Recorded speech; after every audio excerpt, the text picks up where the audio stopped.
Hello, everybody, and welcome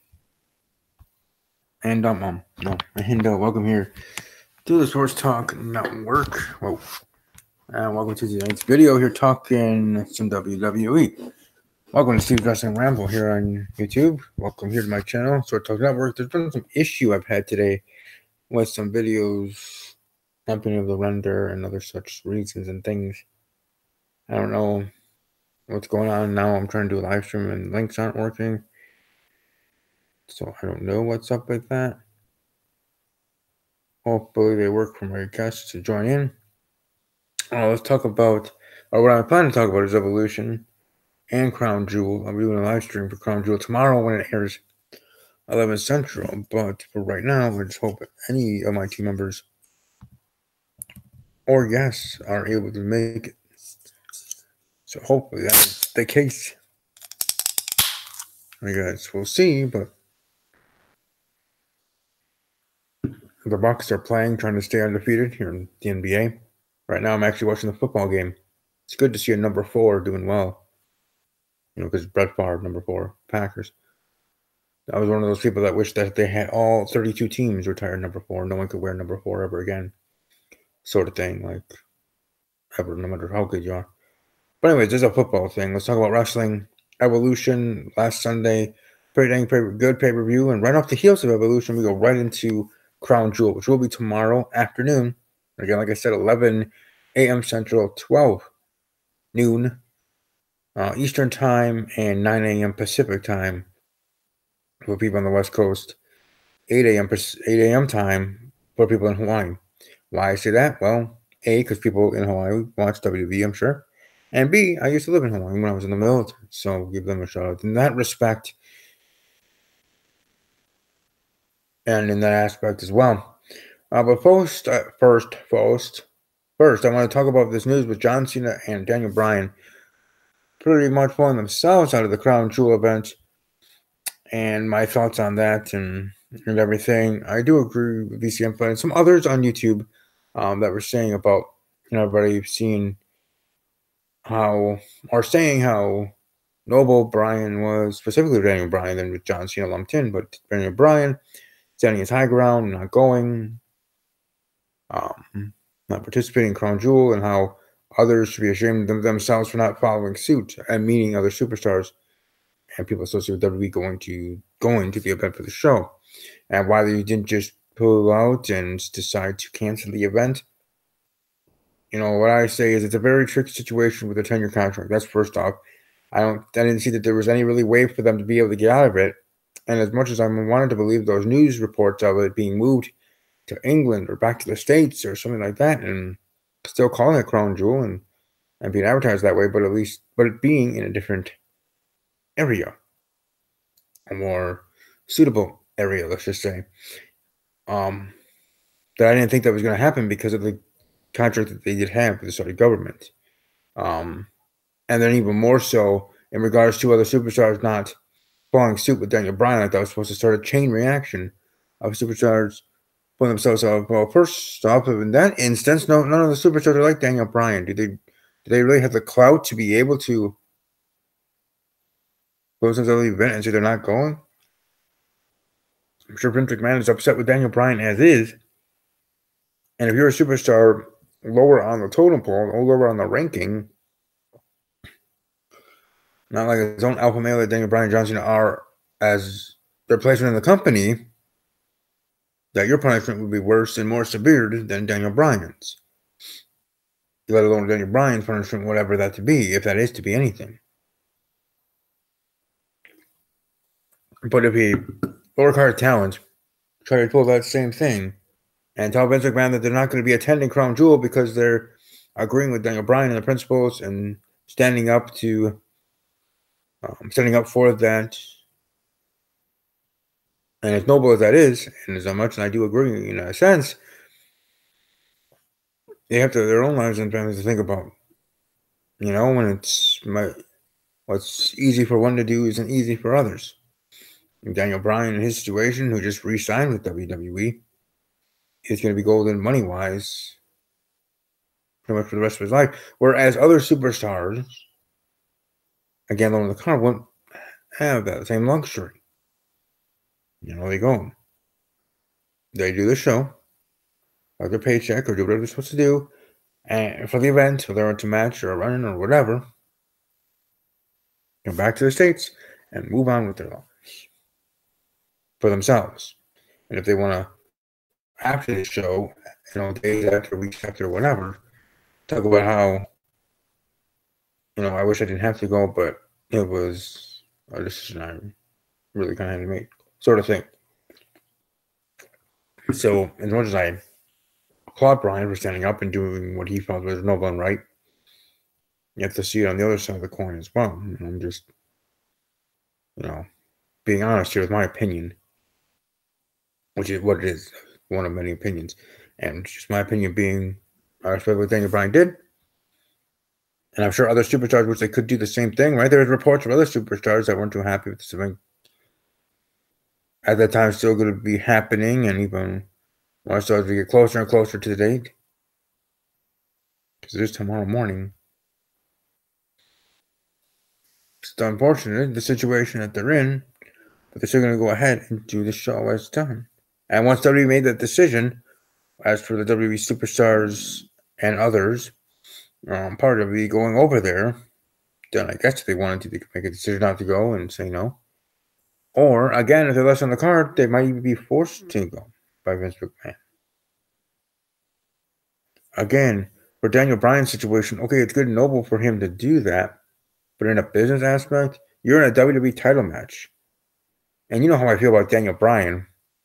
I don't think he should be WWE champion during his whole time coming back. I mean, good story for him. He's back in WWE, back in wrestle again. Good for him individually, personally, all that other stuff. But as for the business that is WWE, he's now become a liability in a sense. Yes, he may not know, but now Vince McMahon now had to change his plans and have someone else replace him, just like John Cena to a lesser degree, part of the Best in the World tournament, and change things all around. Because in John Cena's case, it was supposed to be Raw versus SmackDown each match in the bracket, here, and here. But now it just became Raw on this side, SmackDown on this side, and then they collide in the finals for Raw and SmackDown to face each other there and crown a champion, the best in the world, as they were doing. World Cup. And whatever your feelings are about tournaments or about this World Cup, and I've been seeing and hearing a lot of people bashing it, which is, again, their opinion. I respect it all, as I always do. But just since I'm here by myself and I can go as long as I want, right? Just like BC Amplified and others say, right? My channel, I can go as long as I want. Sure, I guess. Yeah, at least try to say it respectfully. But with Daniel Bryan doing this and knowing the situation he put Vince McMahon WWE in by doing it, even though, yes, he was standing up for himself, he's now become a liability than an asset. Maybe he's gotten more favor with his fans and became even more popular in that way. And John Cena actually getting some respect from Cena haters that I saw on Twitter, which was nice, specifically for John. But for Daniel Bryan, who is still, or who he is now, and still full-time superstar in WWE, so doing something like that at a big event that they were supposed to have, or going to have, that he was supposed to be part of, that could be a fireable offense. That shit would not fly in the military. It's called going AWOL, especially if you don't tell anybody. And that could be lifetime in prison. Especially if you're doing it while you're overseas. I don't mean to sound that harsh and bring that severity of it to what is just a wrestling show. But still, it's a business. And you pull something like that, no matter who you are. I kind of want to agree with Stephanie McMahon, what she was saying in a promo to John Cena, saying no one's above WWE, including you, John Cena. Well, the same thing is to include Daniel Bryan, because Daniel Bryan is still not on the level of John Cena. Just plain and simple there. At least to me. If you disagree, then that's fine too. Let me know.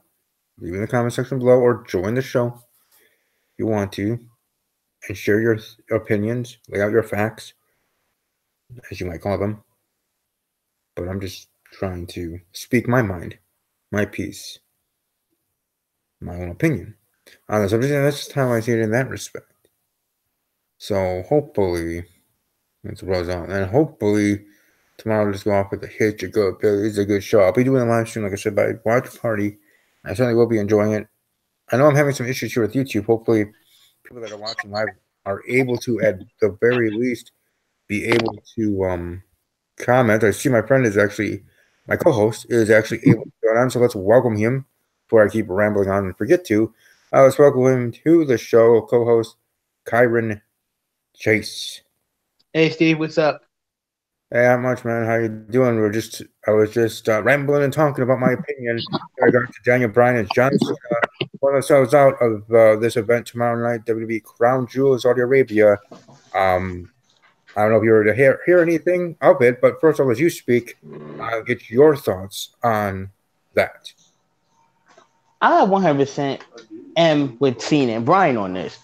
As a business move for Cena, I would have done the same thing. With as the negative publicity the show is getting, especially for someone who wants to break into Hollywood, why risk your career going to that show? And with Bryan, you look at it like he didn't want to ever go to the show. He didn't even want to do the Greatest Royal Rumble either. But because of everything that Saudi Arabia with women not being able to wrestle there, Sami Zayn wasn't allowed to go back in for the Greatest Royal Rumble because he's he's of Syrian descent, and now you have the controversy now with the reporter being murdered. He didn't want to go. Why would anyone be upset about that? Is this not the word of free speech anymore? Of not being able to do what you want? He's a grown ass man. If he doesn't want to go to a show because he feels comfortable, doesn't feel comfortable going because of what this government just did, and the fact he didn't want to go the first time, why would I be upset about that?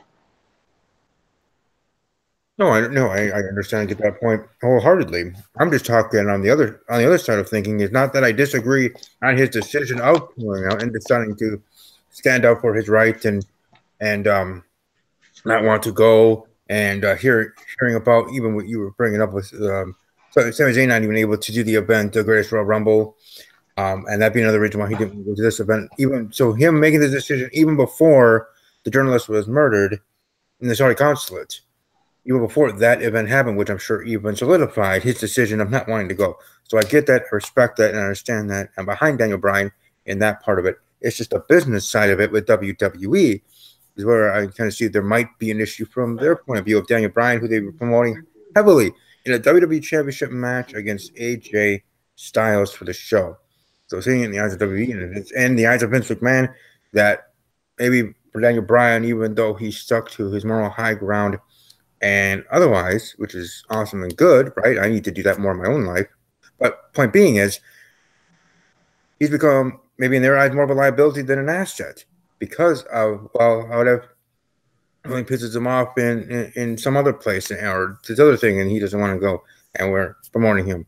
You never know what's going to irk him, especially a personality like his. Which you never really know what will get him going off the rails. Not off the rails, but get his for his against his beliefs, which then where he might not want to attend that show event, whether it's just a simple live event, the Raw or SmackDown or pay-per-view, whatever it be. So I was just looking at that aspect in the business side of it of where that could be. And that's why I agreed for once, and out of the few times here lately I've been watching PC Amplified videos, I agree with him once here, and then I shared with his thoughts on the aspect with Daniel Bryan on that sort of things, because I was thinking the same thing, and also agreeing with him on the whole moving the show, because I didn't think there was a chance in heck, though I was wanting to believe in the reports of that they were going to move it. First hearing that they were going to move it somewhere in Europe, or they were going to bring it back to the States, whatever. See, I knew they were not going to move it. That's why I never said. I knew they weren't going to move it. That's why I didn't believe the report saying, oh, they might move it or not. WWE is one of the most stubborn companies out there. say they're gonna move the show just because of that controversy. No, I didn't see that happening. I mean, I personally wanted them to move the show, but I knew they were never going to. And the controversy of the show just keeps building and building. When you have the fact that there's a controversy about the Greatest Royal Rumble of women not being able to compete there and Sami Zayn not being able to go. But then so I'm thinking, okay, so we're just gonna have to go through the fact that women can't compete again. And I talked about how hypocritical it was to have that show just 5 days after the first all women pay per view. Um, that was basically supposed to talk about how far women have come, but yet you go back to Saudi Arabia where they can't go. That was already a problem. But then you had the reporter being murdered, and that it was overseen by the Saudi Arabian prince who shook hands with Vince McMahon and who's giving him this money. So everyone said how this is blood money. How can you take money from these people that do all this heinous stuff? And then to top it all off, just what was it yesterday? They announced Hulk Hogan is the host of the show. Can how much WWE? I get you didn't maybe you didn't want to bring Hogan back in the States, but of every show you bring him back in this show. So the way it looks now is on the same show. Not only do you promote for a country, or you're fine with murder and torture, but you're also fine with racism. That's how it's gonna look for some people, and Right. and that's why people are getting angry. I mean, I'm upset because I felt like WWE could have handled the situation better, and and I don't think Hogan should have came to the show, but that's me. I mean, as one as someone who never even was a fan of Hogan to begin with, and someone who too was offended by what he said as an African American. Mhm. Uh, but and I'm not gonna be one of the people who say, "Oh, boycott the show." Now I don't know if I'm gonna watch the show or not, but that had nothing, but because that has nothing to do with all the controversy. A little bit of it does, but a lot of it also has to go to the fact that I just don't care about the show, and I never did. I mean, I was even saying that I only wanted to. I mean, I was only saying how you know, I only wanted to see the show for Daniel Bryan and AJ Styles, as I stuck to that because like Shawn Michaels coming out of retirement, something I didn't really want to see. The only thing I really was looking forward to was Daniel Bryan and AJ Styles. What happened? They gave that a match away on Tuesday, and it was a great match. So I'm looking at like Kyron, what are you gonna watch the show for? Because you don't really care enough to watch it. There's literally there's not much on the show I really care for, to be honest with you. So what am I gonna watch the show for? Because it's not an interesting show anyway. And to top it all off with the controversy, I'm not seeing the point of wanting to watch it. Yeah, no, I understand. I understand wholeheartedly. I just hope that the show goes well. I know I thought there was also that news floating around about Renee Young too, in regards to the show, but I haven't seen anything confirming that. Or otherwise, if she's actually going to be there, going to be part of the broadcast team for Crown Jewel. But before we predict Crown Jewel, I guess we can quickly go over WWE Evolution. I guess your thoughts on the show overall. I guess we'll try it out here. You're good, bad, ugly, or however you want to speak on the first ever women's pay-per-view event. Okay, the good, the bad, and ugly. All right, the good. What was good on the show before I get to obviously the main stuff? There was Tony Storm and Io Shirai was a good match. Now, I am definitely one of the people that feel WWE shafted them by only giving them 10 minutes, and that they should have gone at least 5 more minutes because that match deserved more time. And Mountie did say it best on the live stream, even though it felt rushed. It was, it should have had more time. It didn't feel like they were rushing through their moves. But I just felt like Tony and Io deserved a few more minutes. And even after that, they just gave Tony the trophy and that was it. They didn't have a big, you shouldn't do a speech or anything like that. I feel like Tony Storm should have, I think the match that could have been handled better, but it was still a good match. Kyrie Sane and Shayna Baszler was a very good match as well. I was shocked that Sane lost, but I did like the story of Maria Shafir and Jessamine Duke helping Shayna win because that's a great introduction to the other two horsewomen. And I think it gives Kyrie a little bit more character of the fact that she had to fight off three women and nearly won anyway. But I also love a call. One, this shows Shayna's intelligence and how she's matured in the ring and in general. Kyrie beat her at Takeover Brooklyn 4 with a roll up out of her submission. When Kyrie went for the same thing, Shayna was smart enough and remembered to kick out. I thought that was a smart callback. Of course, obviously, the best thing of the night was Becky and Charlotte. That match was amazing. Definitely, for me, the best women's main roster match possibly ever. I'll go that far. And it is really coming close to touching Sasha and Bailey's match in Brooklyn as my favorite women's match from WWE. Probably honestly, main roster wise, might have been my favorite match of the year. I'm not even gonna lie. And the right woman won. And other than that, though, this is where I gotta get to people say, "Oh, this was the best pay per view of the year." And other than those three matches, I mean, the Battle Royal, it was fun, but WWE, the woman that won was the wrong choice. WWE, if you actually listen to the crowd when Asuka and Ember Moon were fighting and how loud it got, those two should have been the final two. And Ember Moon wins and eliminates Asuka. You even do the storyline of, Ember finally gets one over on Asuka. But no, because, and I don't care if I sound terrible for saying this, I agree with what a lot of people have been saying online. Because of, what happened with Roman and the fact that The Rock's mother was in the crowd, they gave it to Nia Jax.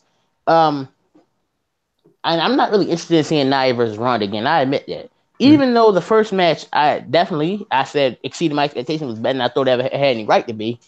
I don't really want to see a rematch. Even though, yes, I get it. The fact the first match didn't end with a decisive winner. I just don't want to see this match again.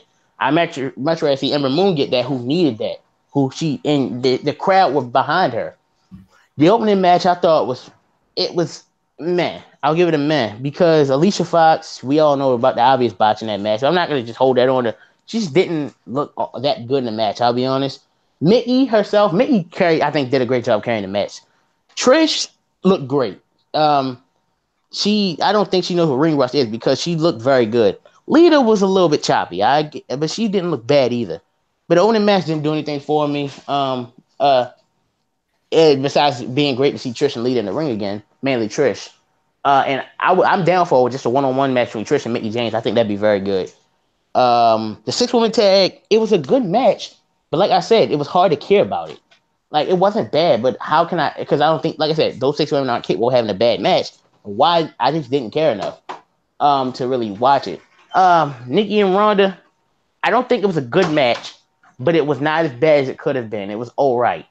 But in the ending, I felt like they tried. I mean, I get what they were trying to do at the ending of all the women out there, but it kind of breaks. All these women been feuding, and now they're just coming out to celebrate together. I thought that was kind of like Malcolm said, it's like if you're watching a play and then everyone comes out for the final curtain call and bow. But Right. I just didn't really like it. And the one part of that, that moment they should have showed was when Becky and Ronda were together and like clinked their ties together. Like, why not show that? That's actually the best part. So, was Evolution a bad pay-per-view? No. Do I think it was, as great as everyone makes it out to be? No. Like I said, I loved the Last Woman Standing match. I loved the story, the action, the brutality.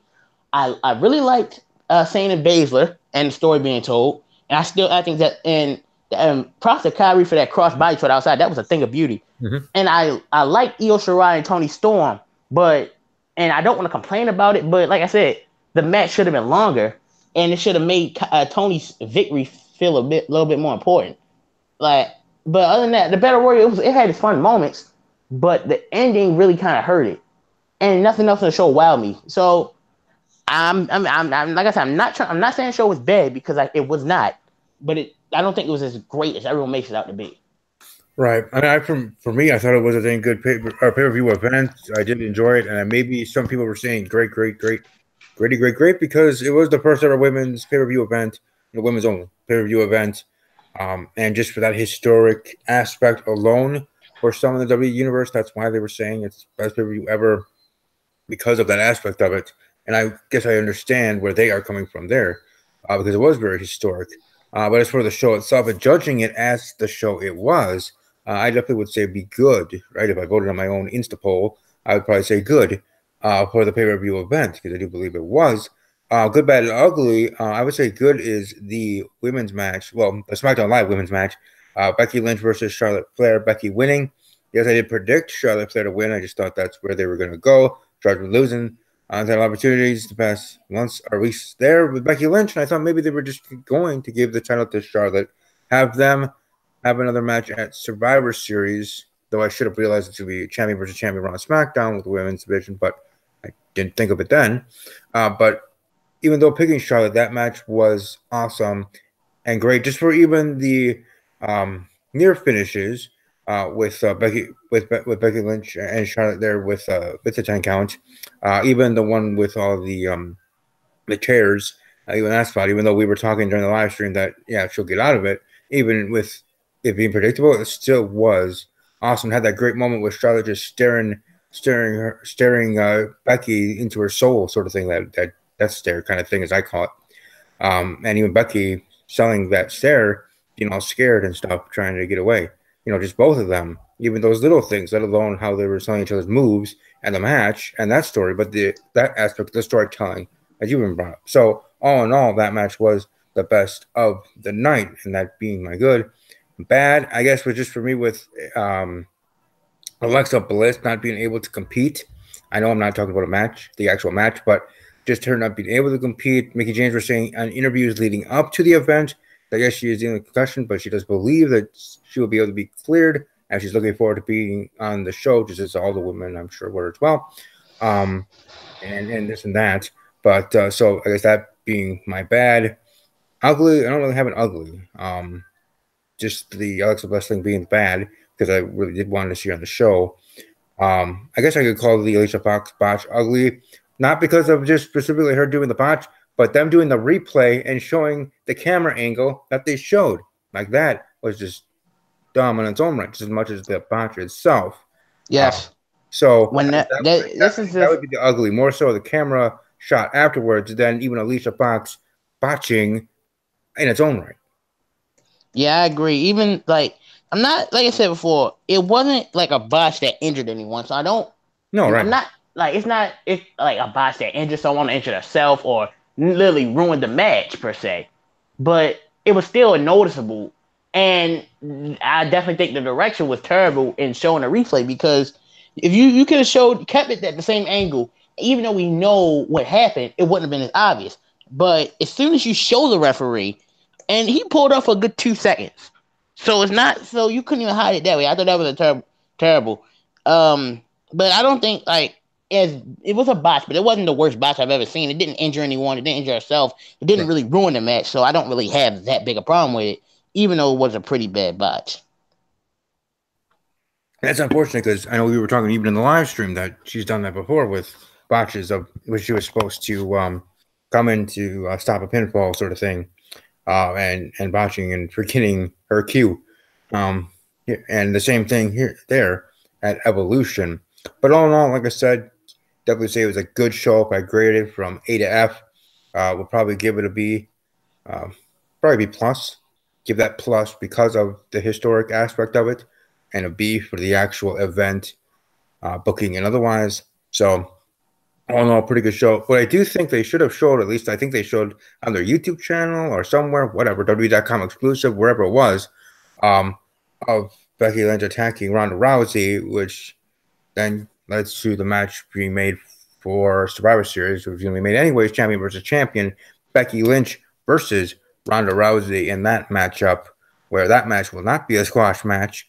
I do still think Ronda Rousey is going to win, though we still have weeks until we get there to the prediction episode. But just right now, that's where I'm seeing in that contest between the women's champion of Raw and SmackDown Live. But let's move over. If you want, my grade for this show. Yeah, go ahead. I'm leaving B minus. It's because I don't really want to give a show where I only love 3 matches. Really like 3 matches out of 7, a high grade. But like I said, it wasn't nothing too terrible that I can really bring it down low either. Mm-hmm. So yeah, I think a B minus is good enough because I get people want to give it its leeway for being the first women's pay-per-view. But like I said over the last couple of weeks, I can't give them any mercy points because it's the first ever women's pay-per-view. I had to judge it on its merits of being a show. And from being the show perspective, it wasn't bad, but I can't give it a high, B plus to an A minus. Some people are giving it. And if they loved it more than that, more power to them. I did not. And in terms of, Becky and Ronda, if we're going to talk about it, yeah, I think they didn't show a clip of her attacking her. They just showed her talking to her backstage. And thank God we're getting this match because this was what I wanted to see. Even though I know Becky's probably going to lose, even though I personally would not do that because they want to keep Ronda undefeated, but Ronda doesn't necessarily need to stay undefeated. And I've seen some people say, Ronda lost might actually give us some more character because she hasn't really had much character development. And I think, as much as I like Ronda, I do agree with that person say. And plus, Becky is the hottest, not just the hottest woman in terms of momentum wise, but might be the hottest superstar momentum wise in WWE. And I don't think a loss to Ronda really hurts her, even though it's gonna like to be a tap out. I wouldn't have Becky tap out. I'm really excited for this match, and the possibility of a Seth Rollins Shinsuke Nakamura match also. This is what sign me up for that. And I think Crown Jewel kind of well, we'll talk about Crown Jewel, but I mean in terms of Survivor Series, but I'll wait for that. Yeah. Let's move over here to Crown Jewel. As I see here on the WWE website, we have 1, 2, 3, 4 matches, 4 regular matches. Then we have the 8-Man World Cup tournament. They're to crown best in the world, so 7 there, so that makes the whole card. But just at first glance, you're like, wow, very short list here, but that's because of the tournament. You do have 11 matches total for the event if you add each one for the World Cup tournament, which I do predict, I guess, will go every other. Like they'll be booking it that way, where the finals of it could actually be the main event. Or even over Triple H, over that's not going to be the main event. I wouldn't be surprised by it. I mean, the way they've been promoting it and everything and trying to make it bigger than it is, that maybe they might have that be the main event. I mean, hopefully not, but we'll certainly see. But let's start off predicting with the SmackDown Tag Team Championships, The Bar versus The New Day. So, Karen, who do you have in this matchup? The Bar. And this is actually the problem with the SmackDown Tag Team division. They only focus on 3 teams, and that's the Bar, the New Day, and the Usos. And I like all 3 of those teams. But when you have, Sanity, for instance, that's not doing anything, and you broke up Rusev Day too early, to the point where when they should have gotten a tag team title run, your tag team division is looking very bleak. And the fact they really added the Big Show to the Bar, I think was not necessary. But I am picking the Bar to retain. And for me, I'm going the same way.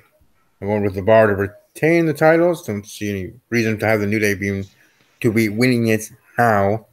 Moving right along, we'll actually just dive into this World Cup tournament, and we'll start off with the first. Well, actually, even before then, we're gonna go. I'm gonna change those things. We're gonna go DX versus the Brothers of Destruction. DX versus Triple H and Shawn Michaels versus Undertaker and Kane. Who do you have in that tag team match? Well, I'm just saying for the record, this is gonna be the main event. So, oh man, I don't really know or care enough. I'm gonna go with DX because it's Shawn Michaels' return, match return. Though I think he's gonna be Kane because the rumor is they're gonna do Shawn Michaels and the Undertaker at WrestleMania. God help us, because I don't want to see that. Oh man, so I'm gonna go with DX to win. Like I said, this match had been done in 06 or 07. This would have been a sign me up because this is something I would have wanted to see. But like I said last week, when you got 4 men whose combined age is 203. That's not. I don't see that ending well, especially when you got Shawn as bald, Undertaker with a serious knee problem, and Kane who's past his prime, Triple H who's not in his prime anymore. I don't see. I don't think it's gonna be a good match. I'm gonna be completely honest. I don't think it's gonna be a good match. I'm going with DX. Yeah, I'm gonna go with the Brothers of Destruction to get the win here, and then Shawn Michaels facing Undertaker at WrestleMania, and Michaels winning there, maybe even retiring the Undertaker officially, finally. At WrestleMania there in New York. So for Crown Jewel, I'm going with the Brothers of Destruction to get the win. And let's dive into this tournament. We have Seth Rollins versus Bobby Lashley, Kurt Angle versus Dolph Ziggler, Jeff Hardy versus The Miz, Rey Mysterio versus Randy Orton. So starting with Rollins and Bobby Lashley, who do you have in that matchup?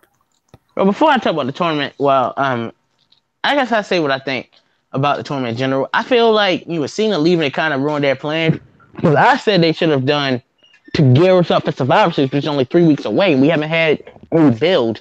Why not have Raw vs. SmackDown inside the tournament and not just on the finals? But because Cena, with Cena departing, that kind of screwed up their plans.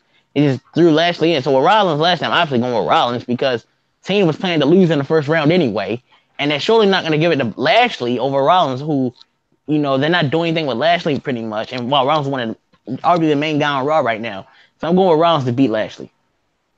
Same here. I'm going Seth Rollins over Bobby Lashley. And the other match on the Raw side of the things, Kurt Angle versus Dolph Ziggler. Who do you have it there? Kurt Angle, because we've seen Dolph Ziggler, Seth Rollins way too much this year alone. And also with this, I think they're really building Kurt at least to get to the second round. Hell, I think part of me feels that Kurt might win the whole thing, but I'll talk about, winning. But I think Kurt's going to defeat Dolph Ziggler. I'm going the same way there as well. I'm going Kurt Angle over Dolph Ziggler and facing off Seth Rollins there for the semifinals and the Raw side of things. The finals of the Raw side of things. Over on the SmackDown Live side, Jeff Hardy versus The Miz. Who you have in that matchup? The Miz. Miz as well here. Rey Mysterio versus Randy Orton. See, you kind of ran yourself in the corner here because I don't think Randy Orton should be pinned or lose in general. But I don't think Randy Orton should lose.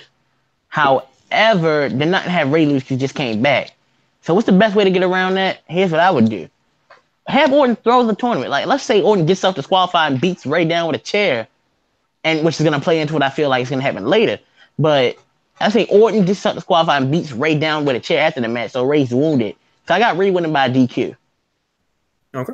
And I have Randy Orton just winning with an RKO and getting the win and moving on here. So for the Raw side, you have Seth Rollins versus Kurt Angle. Who do you have coming out of the Raw side to make it to the finals? Seth Rollins. I could see Kurt Angle winning because of Saudi Arabia. I might want to see that, and with them, Kurt's getting the most hype in the tournament itself. But I'm gonna go with Seth Rollins because he is the best person in this tournament in terms of in-ring skills and prime wise. So I'm going with Seth Rollins. Same here. I'm going with Seth Rollins. We're thinking maybe at some point Dean Ambrose getting involved. Not for me yet. Seth Rollins defeating Kurt Angle on that side. Then on the SmackDown Live side for you, The Miz versus Rey Mysterio Jr. Who do you have winning there? This plays back into what I said earlier about Randy attacking Ray with a chair. Ray's going to come in this match wounded, even though he's going to put up a good fight. I still have The Miz winning, and The Miz advances to the finals. So my tournament final prediction is a rematch from the only good match of Backlash, Seth Rollins and The Miz. Yes, that is what you have. For me, I have The Miz versus Randy Orton, and I have The Miz defeating Randy Orton. So for me, I have the same finals as you, just getting there differently. Miz versus Seth Rollins. So let's get to the finals. We both have the same matchup. We'll see if we have the same picks. Kyron, who do you have to win this whole thing? If it wasn't for what Shane said on Tuesday, I would pick Seth Rollins. I would, because he is arguably the best. He was, at least for the first half, the best main roster wrestler, and until the Shield got back together. So I would have picked Rollins, but then Shane said if whoever loses in the finals has to leave SmackDown. And especially because if feud with Daniel Bryan isn't technically over, because it never really ended. Right. I'm gonna pick Miz to win, with Dean Ambrose costing Seth Rollins the match, because I don't think they're gonna have obviously Miz beat Rollins cleanly, but they can't have Miz leave SmackDown because really right now SmackDown needs him. So I'm gonna go with the Miz winning the tournament, and plus. It give The Miz great bragging rights to brag about on SmackDown the next couple of months that he won the tournament to determine the best in the world. So I'm going to go with The Miz winning the whole thing.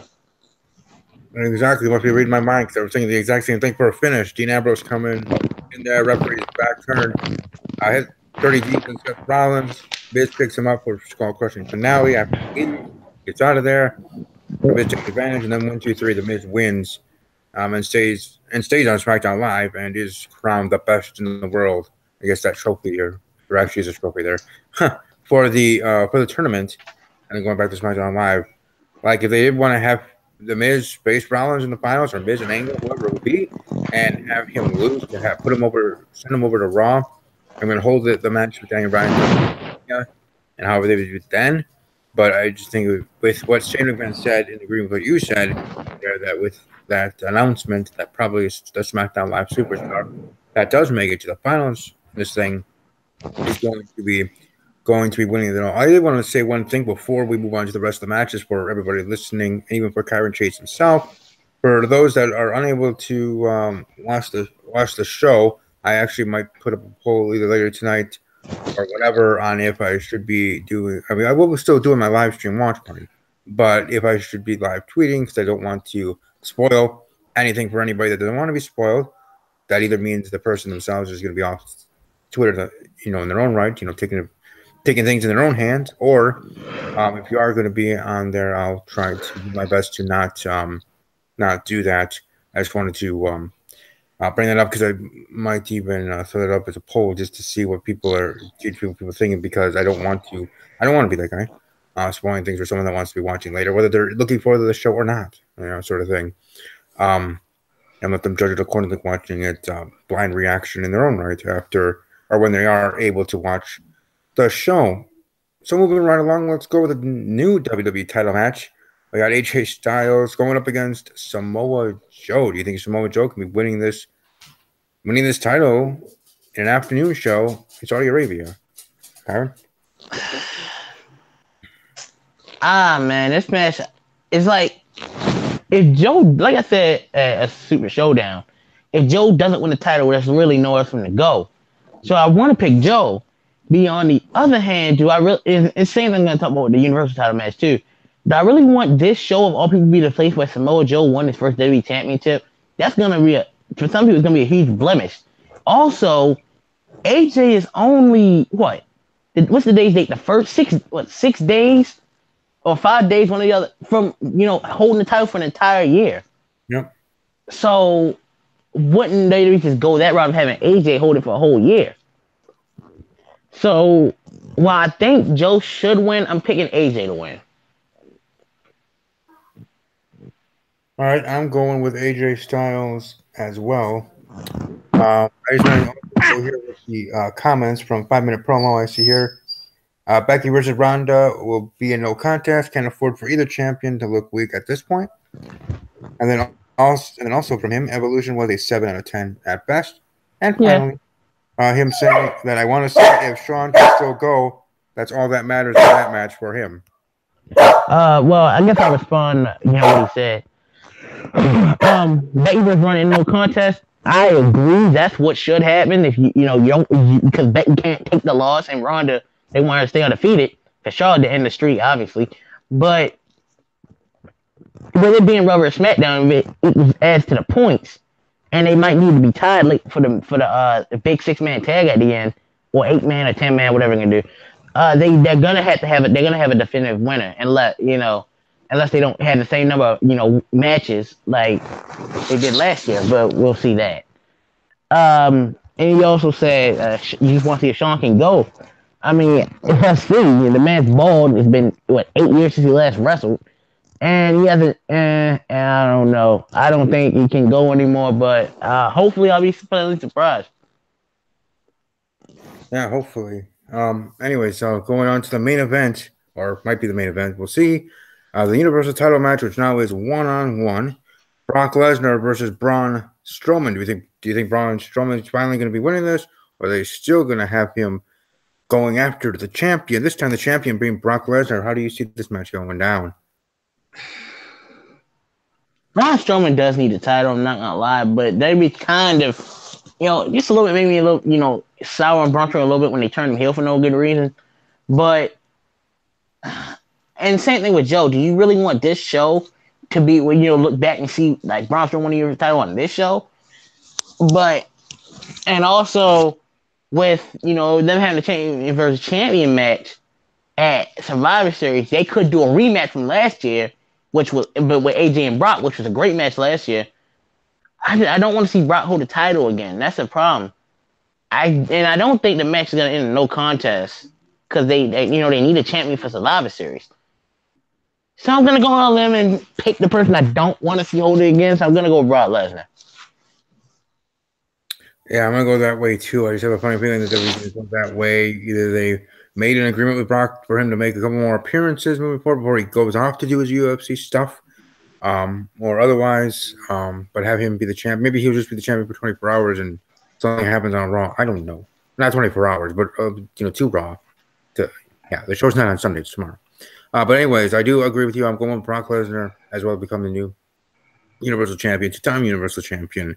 There for Brock Lesnar, and I know people will be down from the rooftops of how bad that is, or Braun's buried, or whatever because of this. He's not buried, but it is unfortunate that he's not going to be winning the title there. I also could be a no contest, but if there is a winner, I do think it's going to be Brock. I'm not some person that just says someone's buried without giving a good reason for it. No, I don't like you. I just mean I'm sure there'll be people that will be saying that if Brock does win, and Braun in this moment that looked perfect to some of them in the WWE universe, that Roman's now out of the picture due to the serious situation, and getting this one-on-one with a Brock Lesnar part-timer that should be leaving to go to UFC, to them, they'll be pissed. Like I said, I don't care about the show, and they be piss away a little bit of Bronco, or because they turned him heel because they needed someone to feud with Roman instead of just keeping him face anyway. That was a problem if you ask me, turning Strowman heel. And also, having him lose his Money in the Bank the way he did was kind of stupid as well. Either that or he should have been, Mr. Money in the Bank to begin with. But yeah, I don't want Strowman to lose, but I don't want this to be the show him and Joe win their first WWE World titles on. So that's why I'm not picking them to win. Even though I would like them, I want them to. I just don't want this to be the show they win them on. Right. Especially with most, or a good chunk of the WWE universe not being able to watch it live. The fans of those superstars not being able to watch that moment live in living color, and watching it later, even if they are able to stay away from social media and not know how things went down during the show. But yeah, that is it for the show. I guess going into it, my excitement level is a 6 out of 10. Only for the mere fact of the tournament. Everybody knows how I feel about tournaments and multi-superstar matchups. I know it's not for everybody, but for me, I do enjoy those things because for me, it's more unpredictable. And it's entertaining to me in that aspect of how anything can go. And then also for the prediction side of things, to be honest, also with multi-superstar matchups and tournaments, different people with different picks and how things different in that aspect as well. What is your, I guess, excitement level? Thumbs up, thumbs down, 1 to 10, however you grade it and judge it. What is your excitement level heading into the event? Out of 10? Yep. 0. I'm not excited for the show at all. Which is saying something, because I went, for 3 weeks and I wasn't excited for Evolution. Even Evolution, I was gonna watch. I'm not even sure if I'm gonna watch the show tomorrow. I just don't care about the show at all. There's not a single match. The only match I wanted to see, they just did on SmackDown. So there's nothing on the show I even want to see. People say, "Oh, Shawn Michaels come out of retirement." Who says I want to see Shawn Michaels come out of retirement? I never wanted him to come out of retirement. And when with the controversies going around and them bringing Hogan back on the show, there's just a lot I don't care about, and I don't like how the show's been handled. And I can't say about Evolution, but Evolution I wasn't excited about how it was handled because of how they booked the show going in. I'm not excited how this show's been handled politically, right. And I keep myself out of politics for the most part because they get because I don't want to talk about politics. But this is one of those times because this is ingrained in something I do. I had to talk about that. So with my excitement, there is no excitement level for this. I might watch it because I'm probably not gonna be doing anything tomorrow at noon anyway. But I'm not excited for the show though. Yeah, it's understandable, Billy. I'm sure there's people that are. I've heard there's a lot of YouTubers that won't be covering it. Seeing Paul as well won't be doing live streams or otherwise or reviews for YouTube.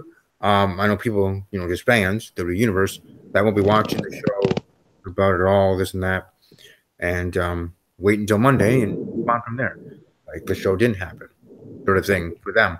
And either just reading how it happened and not ever really watching it, even in replay form. Maybe they might have something crazy happens. I don't know what exactly that would be. There's no cash-in to happen or stuff like that. But I don't know, maybe someone being like Kurt Angle winning it all for the tournament, or even more so Dolph Ziggler. But otherwise, like I don't know exactly what would be that crazy moment that maybe would make someone like that totally wanted to boycott the show in all aspects of it to watch it on the network even after the fact. They're in its quote unquote, I call it archive form. They're in streaming afterwards, after the event actually happens.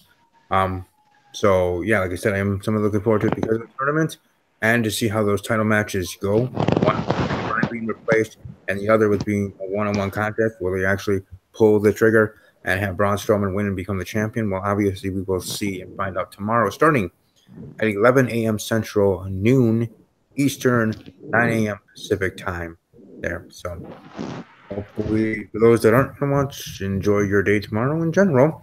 And either way, I think the show will go fine and see how it all goes. And I'm sure it's just one of those things where I just want it to happen, talk about it, and then we move right on from it and head into the 3-week build in the Survivor Series. So we move right along there starting Monday. As for that, we pretty much talked everything regarding even news heading into this event in Saudi Arabia where it will be held. Yeah, pretty much it. So I guess I'll let Kyron let people know where they can find you on social media and otherwise put yourself over.